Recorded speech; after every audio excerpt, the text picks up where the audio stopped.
a short video on an introduction to compound bows. Some stuff that I wish I would have known before I started shooting. Hunting, shooting, target shooting, anything. The price of your bow doesn't matter. You're going to want your bow to be comfortable in your hand, because you're not just shooting it, you got to carry it a lot too. If you're going to be hunting, you got to carry it to stand, you got to carry it on stalk hunts. You need your handle to be comfortable. Right, so next, we got into the price of the bow. Doesn't matter, find something that's comfortable with you, with your draw weight. You're going to want to start low and then work your way up. I would say start at 50 to 60 pounds if you're an adult on a compound bow, because on a compound bow you're going to have a let off, which means when this wheel spins to a certain point, it lets the pressure off of the string and you can hold it before the shot. Some bows have 70%, some bows all the way on up to 85% let off, so you can hold it. You're only holding 15% of the weight, so keep that in mind. You can pull it back to the point where it breaks. Right here, you can hold it easily with one finger, as you could see. Right, so as I'm talking about that and pulling this back with my bare hand, do not shoot your bow without an arrow in it. It's called dry firing. Your compound bow will, for lack of better words, explode. Pieces will fly off. It's not a good time. These bows are not made to be fired without the proper amount of weight behind this string. Well, in front of it generally, but you know what I mean. If it's just dry fired, the bow is tuned to have weight there. If the weight is not there, the bow can't handle it and it will self-destruct. Right, so we've gone over that. Now I'm going to go over some simple things. Your sight, it's going to be personal preference. Put a little bit of money in your sight, because your sight is where your arrow goes. If your sight isn't tight and you're not comfortable with your sight, then you can't use your bow. So what's the point? So spend as much as you're comfortable spending. Get something that is comfortable to your eye. 1 pin vertical, 1 pin side, 5 pins such as this. Some people use pendulum sights that swing when you move your bow as such. It's personal preference. I'm going to move on to arrows at this point. Your arrows, your hunting arrows, you're probably going to want to put some money into those, because you're trying to take game with it and you want your shot to count. So I have my hunting arrows and I practice with them from time to time just to make sure that they're in good shape. Inspect them, make sure there's no cracks or splits or anything, because these arrows do hit each other when they're in the bag. It's just the nature of the beast. After I practice with them, get comfortable with them, and they're accurate, I put them in the quiver and I leave them on the bow, and I leave them there. And they're bulky, I understand this, for the weight, so you can get used to carrying it this way. That's personal preference. You can carry your bow without it. It comes off very easily.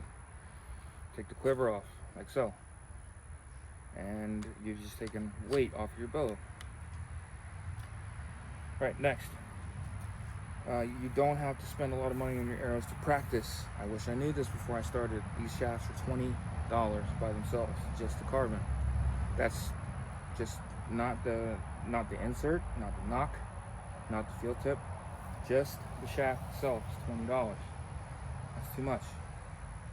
You lose shafts, they break, they wear out, they get damaged. It's the nature of the beast. Again, I found out that if you get quality shafts, again, quality, you can get them for cheap. Here's the rub. You've got to inspect them when they come in for any damage. Make sure that they're all intact and built properly. Basically just eyeball it, run it down your hand, look at it, run if you're very anal like I am, you can run a micrometer down the whole thing and make sure that it's all the same width. You want to make sure that your cheaper arrows are the same spine thickness. Your spine thickness is a number on your arrow. These are 300. These are very thin spines. They're very whippy arrows, but they're very fast because they're very light. This bow is tuned for this. You can go all the way on up to 500 grain arrows if you tune it for that. But your bow has to be tuned for the arrow weight. So when you buy your cheaper arrows, make sure they're the same spine number, cut them to the same length. The easiest way that I found to do that was with a Dremel. High speed Dremel, and you just zip right off. You mark it with a marker where you need to cut it and zip right around it, and you can cut the carbon right off. And then after that, you can build arrows for quite cheap. I've gotten them down to $3.79 per complete built arrow using my own methods. Right, so the last thing I'll talk about is the release.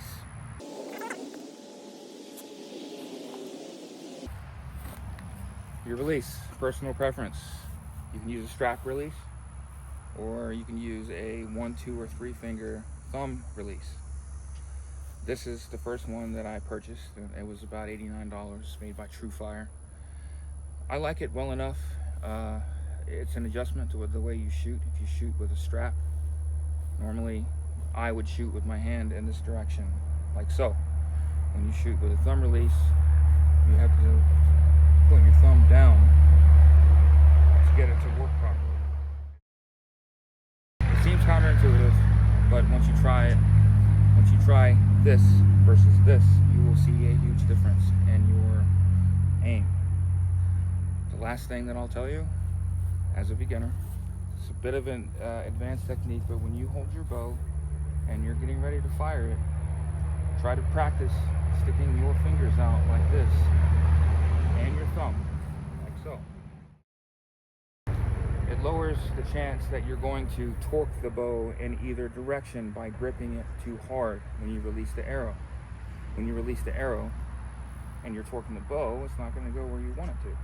So if you stick your fingers and your thumb out like this, and you let the bow rest with the pressure of the string being pulled back in the saddle of your palm, then you don't put any torque on the bow, right or left. Right. Now you have your release, you've got your compound bow, you understand the basics. I'll put together a more advanced video if you like, and after this, I'll give you a demonstration.